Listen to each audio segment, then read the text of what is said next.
What's up, everybody? Dude, I have to tell you like a 2 minute long story as part of our intro today because of fucking something hilarious and terrible happened in the like last 30 minutes that I forgot to tell you about before we went live. But so everybody knows that I'm like a fucking like just I love my dog. I bring him everywhere, blah blah blah, right? Never leave him in his kennel because I hate doing that. I left him outside of his kennel to try and like practice because I'm moving out this week. And I was like, oh, there's nothing in my living room. There's nothing for him to destroy. Bro, when I got back from Thelma's this morning, it looked like a fucking hurricane came through the apartment. Everything had been knocked off the walls. Everything had like he destroyed all the plants and knocked the fucking dirt everywhere. Damn. It was a fucking disaster. There's But anyway. Zach's dog story for the morning. Yeah. Yeah. Yeah. Anyway. Welcome to the like, stream, though. Everyone that's Yeah. tuning in, this is the Vanguard podcast. We're coming at you with a quicker stream this morning, not a full news dump, but do stick around because we're going to be reacting to, discussing, analyzing this recent little debate hosted on the Bad Faith podcast by Briahna Joy Gray. So, yeah, we're super excited to get into that. And shout out to Bad Faith and shout out to Briahna Joy Gray for platforming this discussion in the first place. I thought it was a very productive, very interesting to listen to and engaging debate or discussion. And I would urge you guys to check out the full thing at the Bad Faith podcast. I think clips are going to go up on YouTube later. But if you want to listen to the full thing like I did, then definitely check out the Bad Faith podcast. I put that link in the description. So make sure to support what Briahna is doing over there. Great work. One of the best voices in independent left media, one of the best podcasts. So yeah, just huge shout out. Yeah, and it's tight that she's willing and has the kind of cloud and the ability to get two of these people who are public, I guess not beefing really. The article that goes but yeah, like spatting, publicly disagreeing a lot. I guess beefing is the appropriate they beefed on word. Twitter a bit too. So yeah. But essentially it goes back to this article that Nathan Robinson wrote in Current Affairs a few weeks back, and it was called How to End Up Serving the Right. I think, How to End Up Serving the Right. Yeah. And it was Matt Taibbi and Glenn Greenwald's face on the front. And obviously he kind of goes through the article and piece by piece breaks down some like quotes that he disagrees with from Glenn and Matt. And, to be fair to Nathan Robinson, I thought it was a pretty respectful piece. And I thought that he raised a lot of points where I would also have disagreements with these two guys. Yeah, absolutely. And we were just talking a little bit because we had reacted to Matt Taibbi's response to this piece. And despite the fact that Matt was a little bit annoyed by the tone struck and the verbaciousness of it all, I do think that, Nathan Robinson's criticisms of someone like Matt Taibbi or Glenn Greenwald are a lot more substantive and coming from a real place than, Cenk Uygur, who's over here smearing his political opponents with substanceless, baseless, McCarthyite bullshit. So, despite the fact that I do disagree with Nathan on a fair bit here, I do have to say that I respect his opinion a lot more than some other people that are of a similar ilk. So, yeah, you can see here that Nathan tweeted this article out on June 17th. He says, Glenn Greenwald and Matt Taibbi were my early journalistic heroes, but nowadays they repeat diluted and dangerous right-wing propaganda.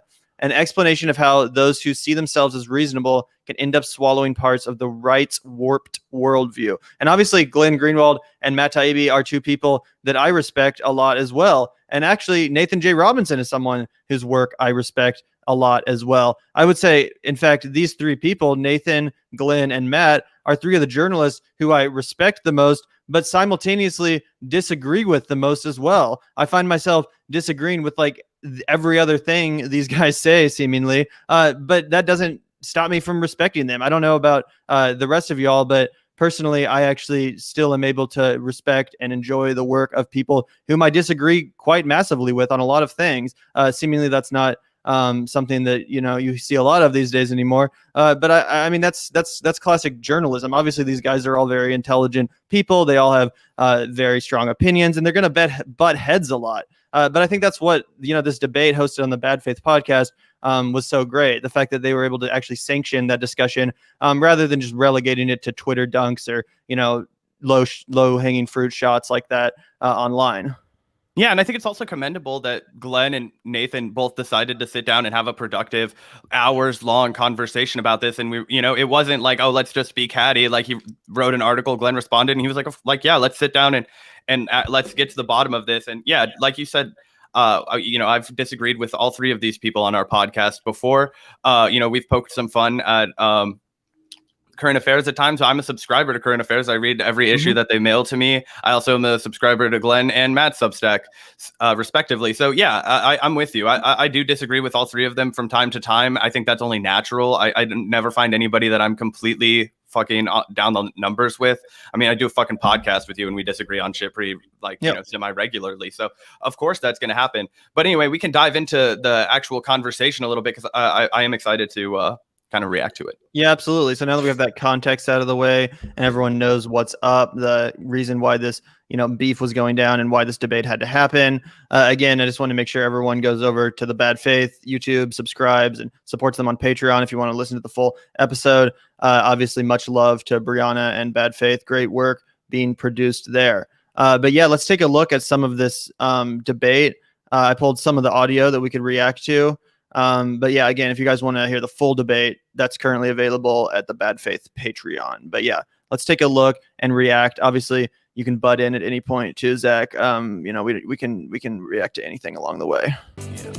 I am really excited to be joined here today with two people who have frankly, personally played a really formative role in my professional development as a journalist and politico of sorts. Nathan Robinson, founder of Current Affairs magazine, the first person, I believe, or one of the first people to ever publish me and put me on the map.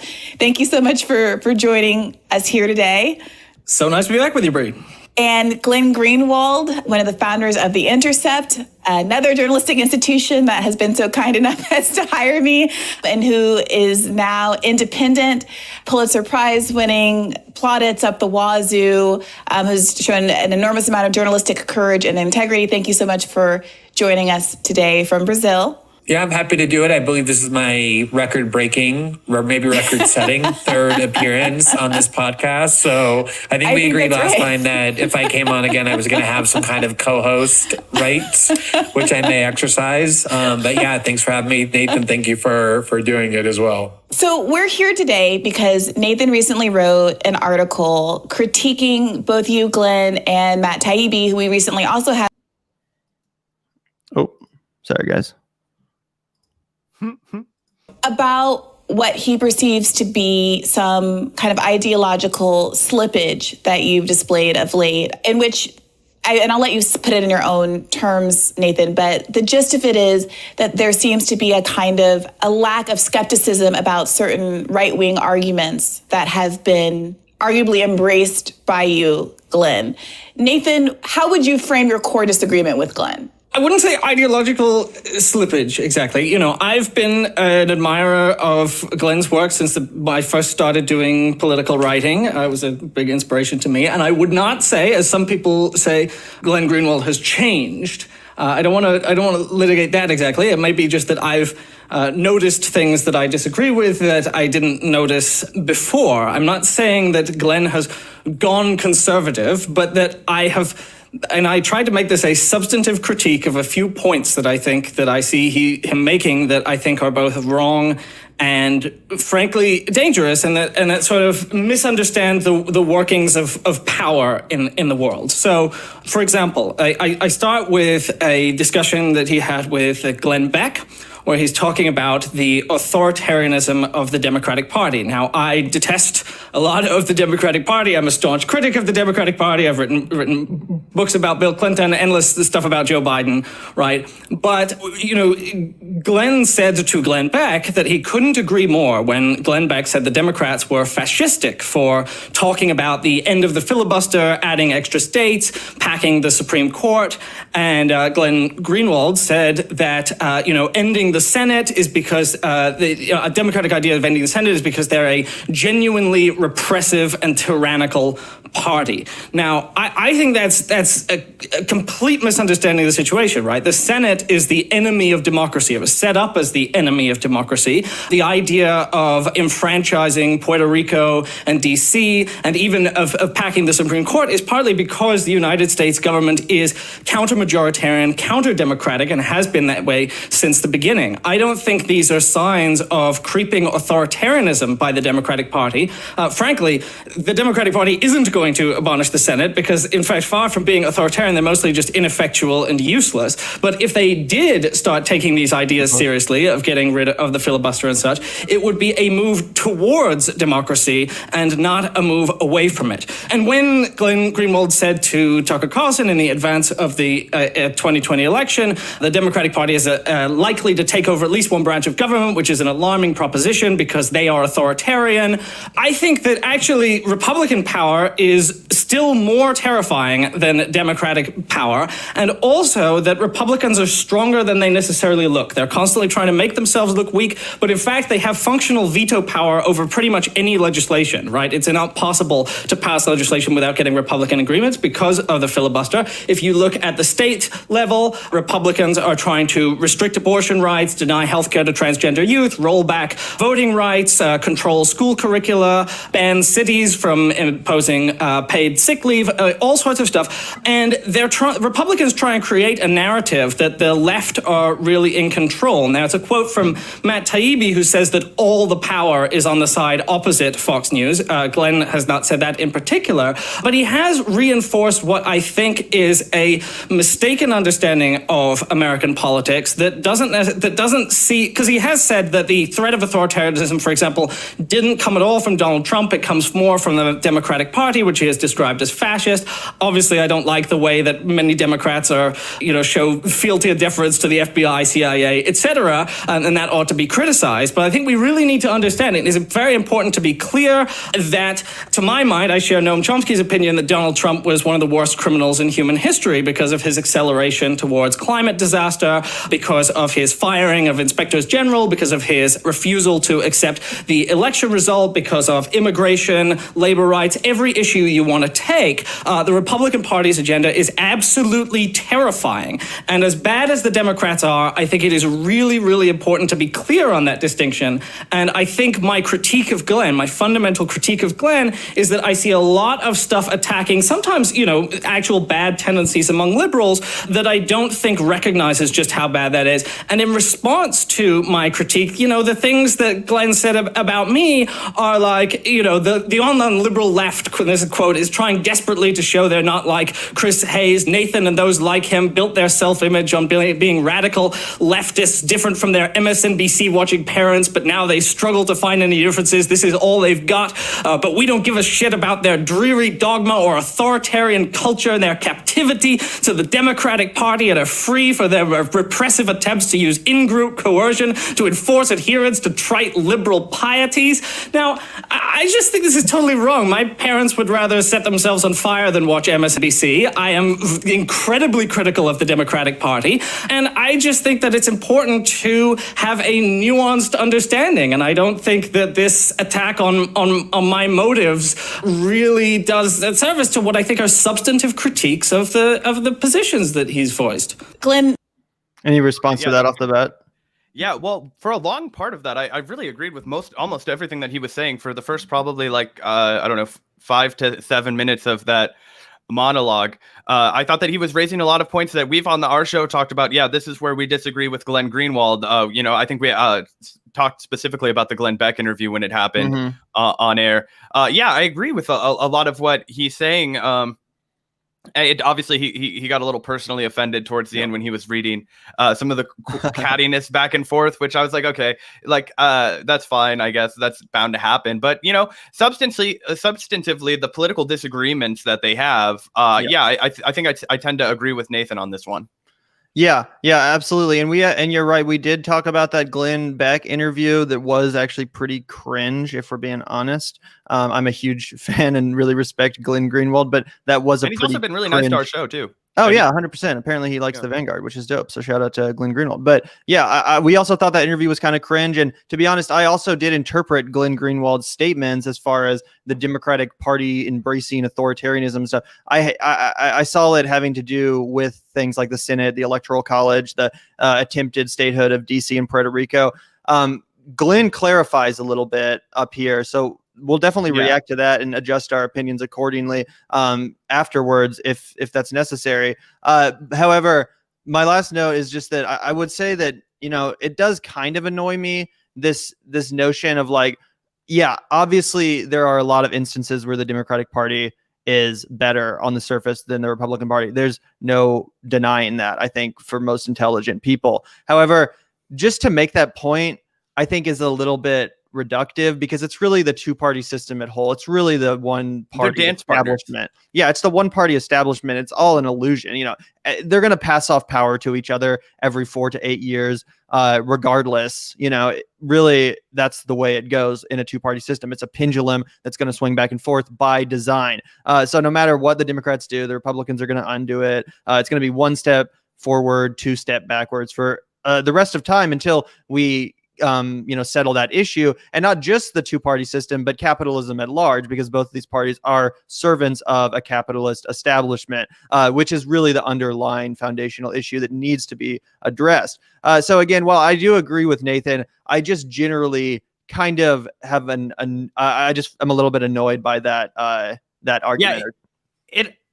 Where I start to fray with him also is when he kind of goes into that playbook of like, Trump is the biggest fucking threat that we've ever seen. And it's like, Trump was fucking horrible, obviously. Like like you said, you kind of have to not have a brain to think that guy was a good I'm not to fucking belittle people that voted for, you know what I'm saying? But like,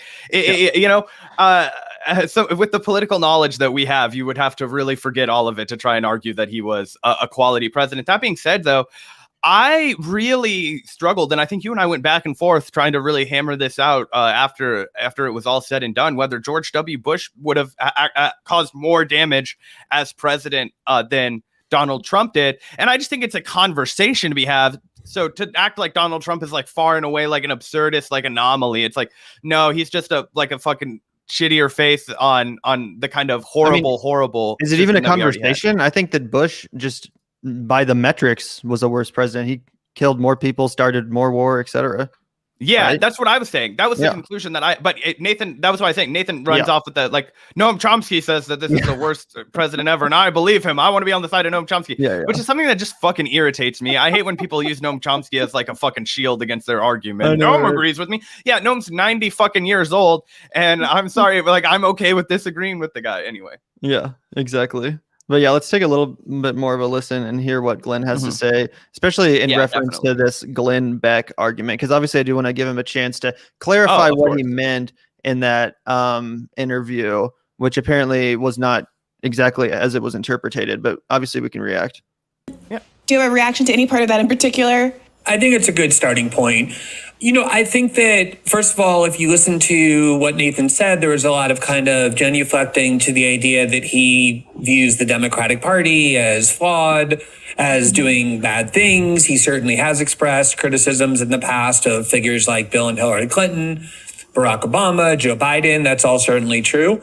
But if you listen to the worldview that he just laid out, it is a very pro-Democratic Party, anti-Republican Party worldview. It's something that would fit very comfortably within the confines of, say, MSNBC or CNN. They have leftists on there who, like Sam Cedar or Mehdi Hassan, whose basic worldview is what Nathan laid out, which is, look, I have my differences with the Democratic Party, but when push comes to shove, like when the rubber meets the road, you're damn right I'm going to be giving my support to the Democratic Party because they're much better and much less dangerous than the Republican Party is. I think that's the basic framework in which Nathan resides. I mean, I don't think I'm putting words in his mouth. I think that's more or less what he said explicitly. And that's been Noam Chomsky's basic argument that he kind of rolls out once every 4 years as well, which is, obviously, I'm a critic of the Democratic Party, but at the end of the day, you have to vote for them because the Republican Party is worse. So let me just make a couple points just because of how much Nathan said, and also the lengthy article that he wrote that I haven't really addressed, although there was the article by Jonathan Cook, the former Guardian editor, that I think did a reporter that I think did a really good job of kind of isolating what he thought was driving these differences. So, first of all, I do think that one of the things we have to acknowledge is that politics has changed greatly because of the Trump years. There's really no denying that. I mean, you can see, for example, that alliances have shifted. Former Bush-Cheney operatives, like the worst ones, the people who were most hated by liberals throughout the war on terror, are now MSNBC hosts. Liberals poured money into the Lincoln Project, a group run by the slimiest scumbag GOP operatives like Steve Schmidt and Rick Wilson. Neocons are now explicitly Democrats, David Frum and Bill Kristol, Jen Rubin, Max Boot. You look at, liberal media outlets like MSNBC and CNN, and they're filled with nothing but ex-CIA operatives, FBI agents, federal prosecutors. These are the heroes, the kind of North Stars and icons of the Democratic Party, which was not really true 4 years ago. 4 years ago, Bill Kristol and David Frum were still Republicans, and now they're not. They're now Democrats. And so something has obviously changed in the word work. And then beyond that, you look at polling data where the huge gap exists between Republicans and Democrats on their views of institutions that Nathan referenced, but kind of dismissively so, but that I think are at the center of American political life. Things like the CIA and the FBI, Democrats and liberals hold those institutions, those security state institutions, in much higher esteem, much higher than Republicans do. There's almost no space in Democratic Party circles for criticism of the CIA and the FBI or the NSA or the Pentagon, as we saw this weekend when, General Miley, the Joint Chiefs of Staff chairman, went before the Senate, and the only people who were criticizing him were on the right, and people on the left were kind of saying, this is outrageous. How can you criticize a war hero? I think it's not just the alliances, but the values that have shifted really a lot. So that analysis that would have applied in 2015 to whether Democrats are better than Republicans, I don't think is really quite applicable. And I think it shifted a lot of people's perspectives, because as the political framework around you shifts, so too does your perspective. That's one thing.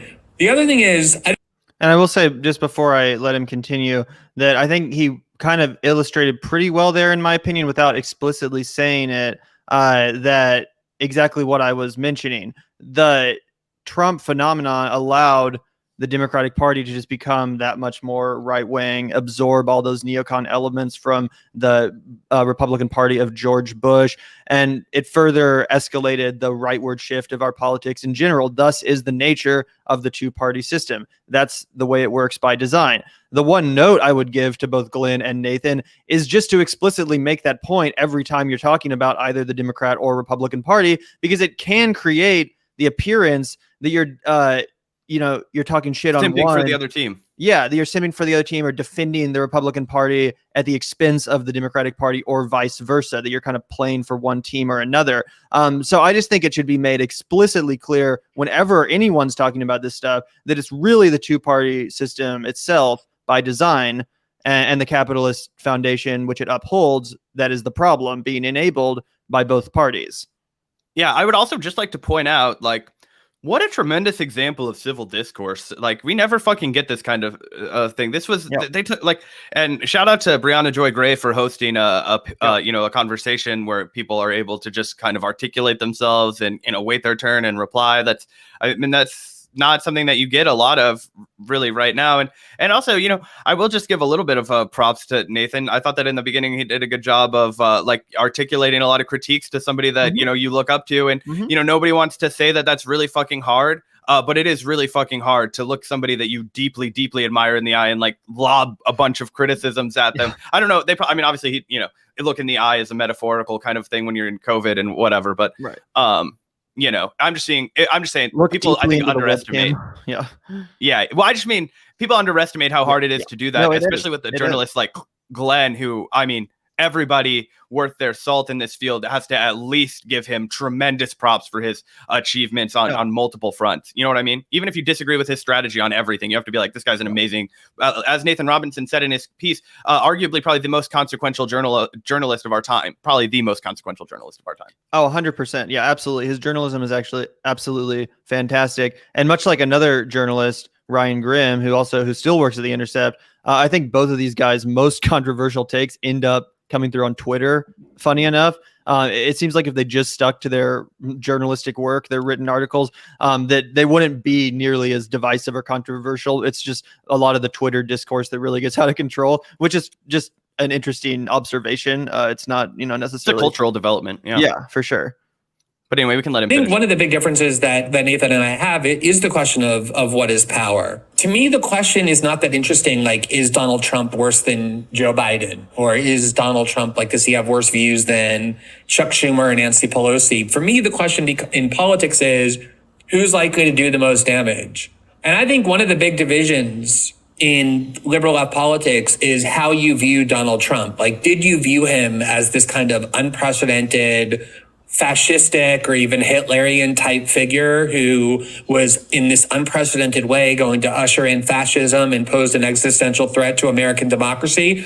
Because if the answer to that is yes, then I think it justifies a whole range of things. Not even justifies, but almost requires a whole range of views in order to combat it. You would want to fortify the FBI and the CIA and online censorship and domestic surveillance if you really believe that this political movement was about to destroy American democracy and implement actual fascism. Of course you would hug Bill Kristol and David Frum and John Brennan and Michael Hayden or whoever was on your side in battling against that. That would be rational to do. I never saw Trump that way. I see Trump as this very weak figure who never got close to even trying to, let alone being able to, overcome the enormous institutional authority that exists in the United States that's designed to preserve status quo stability. And then the last point I wanted to make is just really quickly, Bray, is when, Nathan read several quotes of mine where I'm talking about Democrats being authoritarian and fascistic and the like,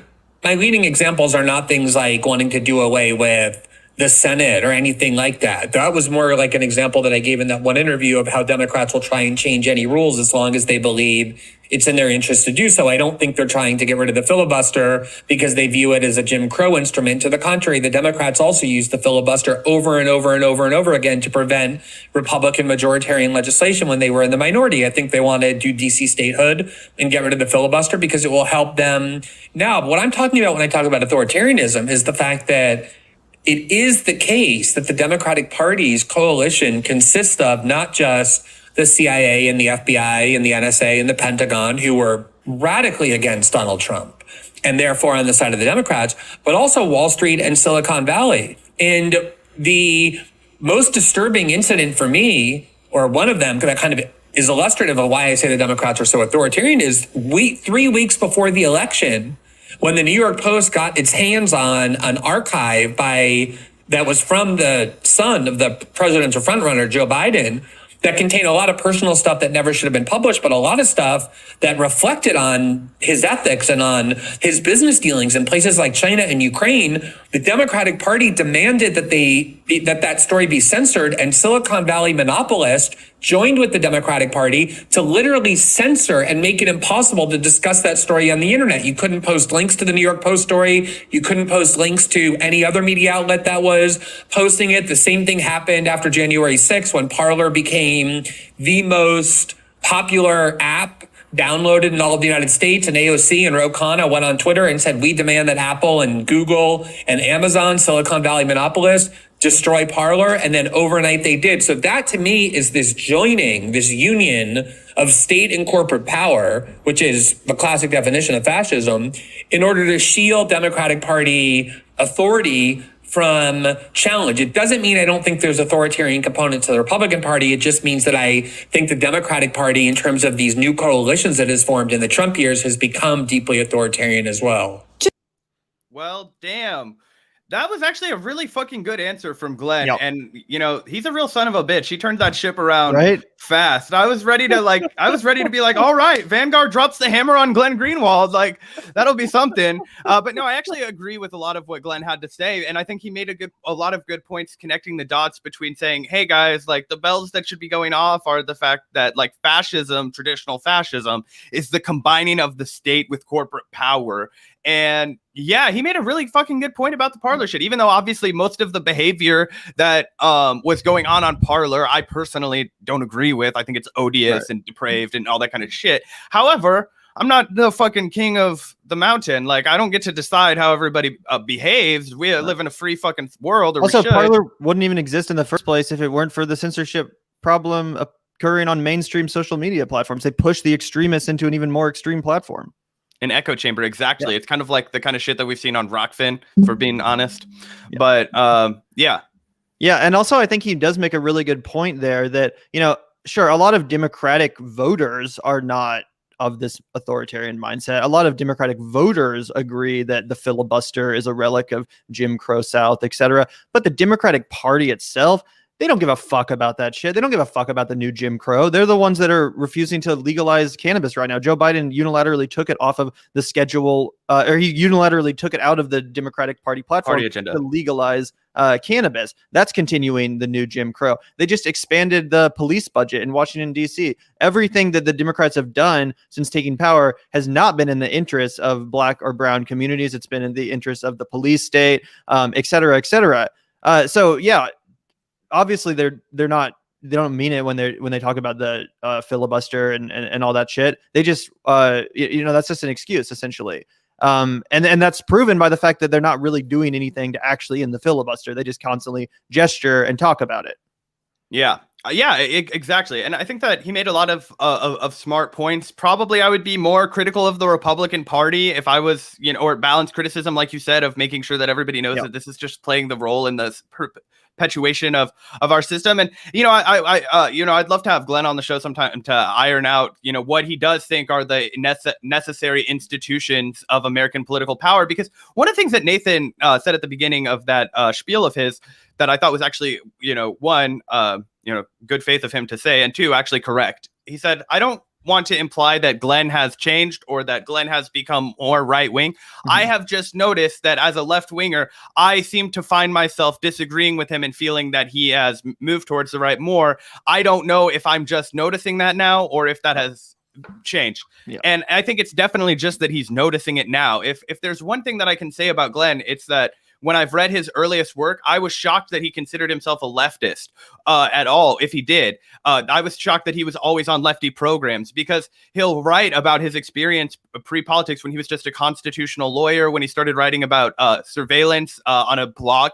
You can actually still go up and read Glenn's old blog posts. Some of them are pretty interesting. I've done it a few times. It's really like old HTML web design, but it's still up there. You can check it out. But either way, it's he's very, he kind of presents himself as a centrist in a lot of those. He kind of says that he before the surveillance issue and before Bush, he kind of thought America was on the right track, and Republic. He kind of found himself in the middle, which is why I think that he probably does see a lot of value in these American institutions. That's probably what drove him to become a constitutional law professor, or a constitutional lawyer. Somebody who has studied the text and become intimately familiar with it, probably because he did see a lot of value in it, and he probably does want to preserve more of it than I would, which would be to completely start from scratch. So yeah, would be interested to hear Glenn articulate, especially because he's a really compelling guy, and he definitely makes me challenge my own views when I listen to him speak. I would love to hear why he thinks that those institutions and which ones would be necessary. Yeah, it's a great point. And obviously we would love to have Glenn on the program. Hopefully that will happen sometime in the near future and we can get into that. Generally, though, I think the big takeaway from this discussion is just kind of, in some sense, a misinterpretation. I think that if you watch the rest of the conversation, you'll realize that Glenn and Nathan kind of come to an agreement that while they certainly disagree on a lot of it comes down to them just having different priorities.